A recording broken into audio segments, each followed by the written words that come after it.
नमस्कार, फाइटर समाचार में आपका स्वागत है। पेश आज 11 मई दोपहर 3 बजे राजस्थान की खास खबरें। विकास एवं आवासन विभाग में भ्रष्टाचार के मामलों को लेकर उदयपुर भ्रष्टाचार निरोधक ब्यूरो ने विभाग के प्रमुख सचिव कुंजीलाल मीणा और संयुक्त सचिव मनीष गोयल के खिलाफ प्राथमिकी दर्ज की है। उदयपुर एसीबी की ओर से दी गई रिपोर्ट के आधार पर देर रात जयपुर एसीबी मुख्यालय थाने में प्राथमिकी दर्ज की गई है।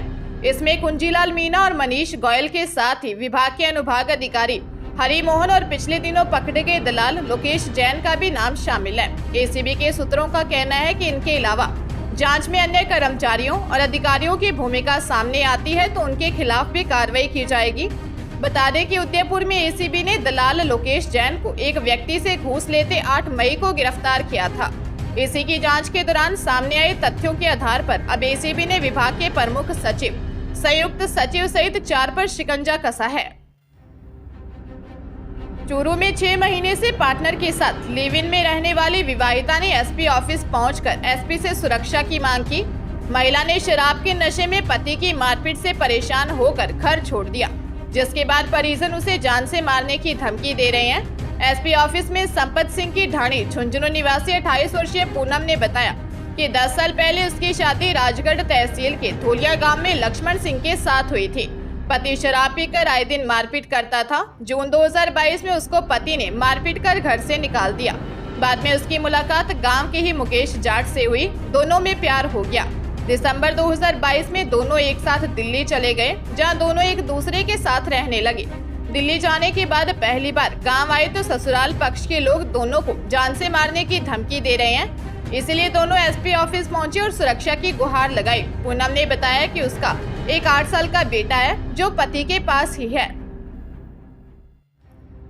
राजस्थान में गरीब को 16 रुपए में 2 वक्त का भरपेट भोजन करवाने के लिए सरकार की इंदिरा रसोई को चलाने वाली संस्थाएं अब फर्जीवाड़े पर उतर आई हैं। गरीबों का पेट भरने के बजाय कुछ संस्थाएं खुद की जेब भरती नजर आ रही हैं। सरकार से ज्यादा अनुदान की राशि उठाने और लाभ कमाने के लिए संस्थाएं फर्जी कूपन काटकर सरकार को दे रही हैं। पिछले कुछ महीनों से लगातार स्वायत्त शासन विभाग को शिकायत मिल रही है। इसे देखते हुए विभाग ने 32 रसोई संचालकों पर 80 लाख रुपए की पेनल्टी लगाते हुए लाइसेंस निरस्त करके उनको ब्लैकलिस्ट कर दिया है। वही 300 रसोइयां ऐसी हैं जहां छोटे स्तर पर फर्जीवाड़ा पकड़ में आया है। इन पर छोटी मोटी पेनल्टी लगाकर छोड़ा गया है। अलवर जिले में टीडीआई और लक्ष्मी देवी महिला मंडल के नाम से नेटवर्क कंपनी बनाकर गरीब बच्चों को पढ़ाने के लिए बच्चे, टीचर व कोऑर्डिनेटर से बतौर रजिस्ट्रेशन शुल्क लेकर करोड़ों की ठगी के शिकार लोग सदर थाने पहुंच गए। मामले में पुलिस ने बिहार व अलवर के 2 जनों को गिरफ्तार किया है। इसके बाद अलवर, कोटा, भरतपुर, करौली व सीकर सहित कई जिलों के पीड़ित टीचर वे कोऑर्डिनेटर सामने आने लगे हैं। एक दिन पहले ही अलवर कोर्ट में आए आरोपी को सदर थाना पुलिस ने हिरासत में लिया था। उसके बाद अलवर से दूसरे आरोपी सुरेंद्र को पुलिस ने हिरासत में लिया है।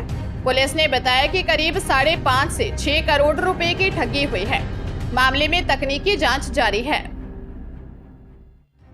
अलवर शहर में कोतवाली थाना क्षेत्र में घर में घुसकर महिला से रेप करने के आरोपी को पुलिस ने 15 दिन बाद गिरफ्तार किया है। महिला अपने पीहर आई थी। उसी दिन झुंझुनू से उसके पति ससुराल में आया तो पत्नी को दूसरे युवक के साथ संदिग्ध हाल में देखा। महिला थाना अधिकारी चौथमल ने बताया कि झुंझुनू निवासी युवक ने रिपोर्ट दी थी कि उसकी पत्नी अपने ससुराल अलवर शहर में आई थी। वह पत्नी को लेने के लिए झुंझुनू से अलवर आया था।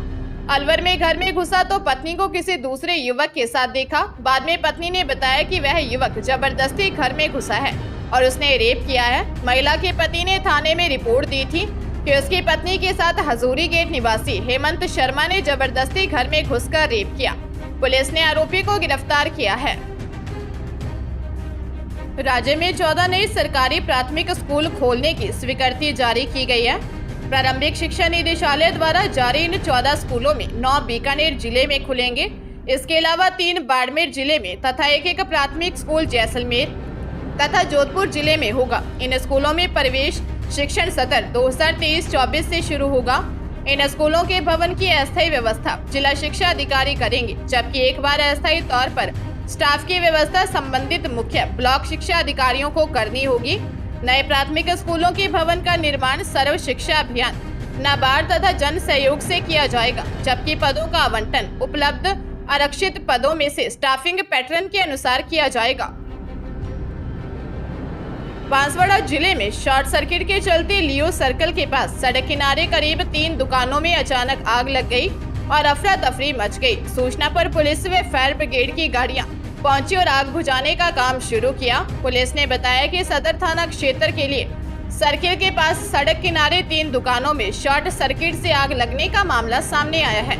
सूचना पर फायर ब्रिगेड से 2 गाड़ियां पहुंची हैं और कड़ी मशक्कत के बाद आग पर काबू पाया गया। जानकारी सूत्रों के मुताबिक प्रथम दृष्टया शॉर्ट सर्किट से आग लगना बताया जा रहा है। हाउसिंग बोर्ड निवासी अनिल कलाल की भी पत्तल दोने में किराना की दुकान में आग लग गई। ज्यादातर सामान जलकर राख हो गया है।